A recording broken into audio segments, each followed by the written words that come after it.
Good evening, everyone. I'm Riley King, and welcome to my evening news report right here on the Riley King Network. Let's begin. Take a look at this photo right here. Julian Castro says New Hampshire not diverse enough to hold first primary. Time for change. Former Obama administration housing secretary shut down presidential campaign in New Hampshire last week.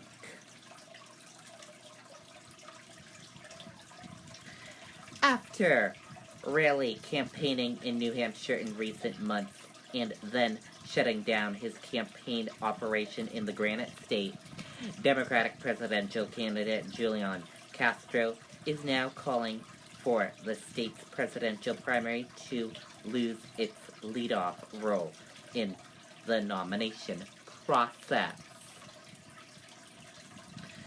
The reason started by Castro on Sunday is a familiar criticism of New Hampshire by some out-of-state Democrats over the course of many years. A lack of demographic diversity. Castro expressed the same view on Iowa caucus, and he did so while campaigning in Iowa City in Iowa.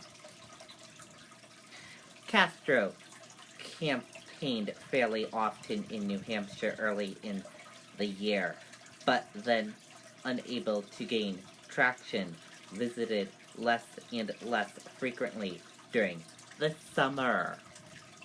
His last appearance in the state was on the stage of the New Hampshire Democratic Party's convention on September 7th.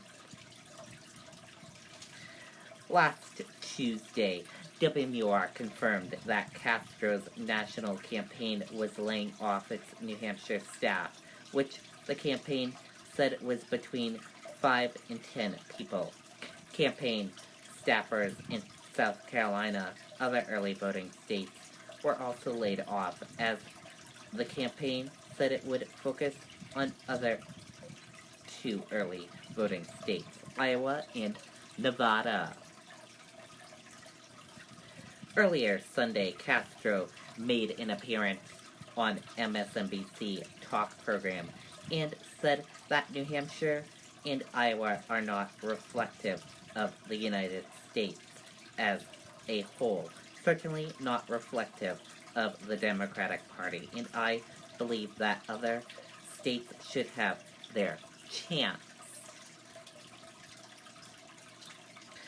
So yes, of course, we need to find other states, and that doesn't mean that Iowa and New Hampshire still can't play an important role. But I don't believe that forever we should be married to Iowa and New Hampshire going first, and that's the truth of the way I see it. Reacting to Castro's comments, New Hampshire Democratic Party Chair Raymond Buckley told WMUR, "I can imagine he's frustrated, but blaming his campaign challenges on the voters of Iowa and New Hampshire is a bit much." Here's Castro's full answer to a question posted by a guest host, Molly on MSNBC, KCDC, about the order of the Democratic primaries. I actually believe we do need to change the order of the states, because I don't think we're the same country we were in 1972.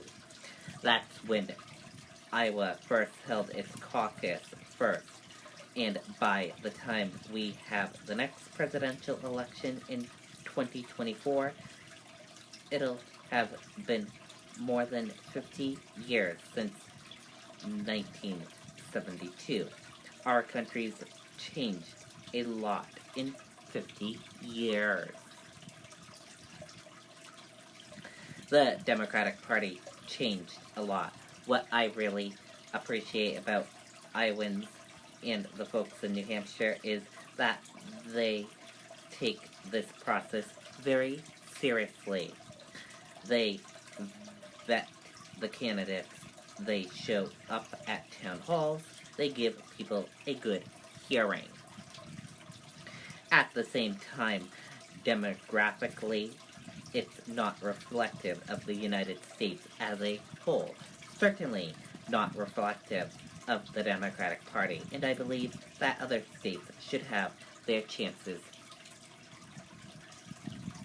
So, yes, of course, we need to find other states, and that doesn't mean that Iowa and New Hampshire still can't play an important role, but I don't believe that forever we should be married to Iowa and New Hampshire going first, and that's the truth of the way I see it. Later Sunday, Castro's campaign sent out an email to his supporters in which Castro retreated his comments regarding the nomination contest and asked for donations to his campaign. His comments came 2 days after former New York City Mayor Michael Bloomberg said through an advisor that if he enters the race, and he is taking steps to do so, he will not campaign in any of the early voting states, including New Hampshire, and will instead focus on more than a dozen Super Tuesday states. And that's it for my evening news report right here on the Riley King Network. I hope you all have a great rest of your evening, and I'll see you back here tomorrow for another news report. Good night and bye, everyone.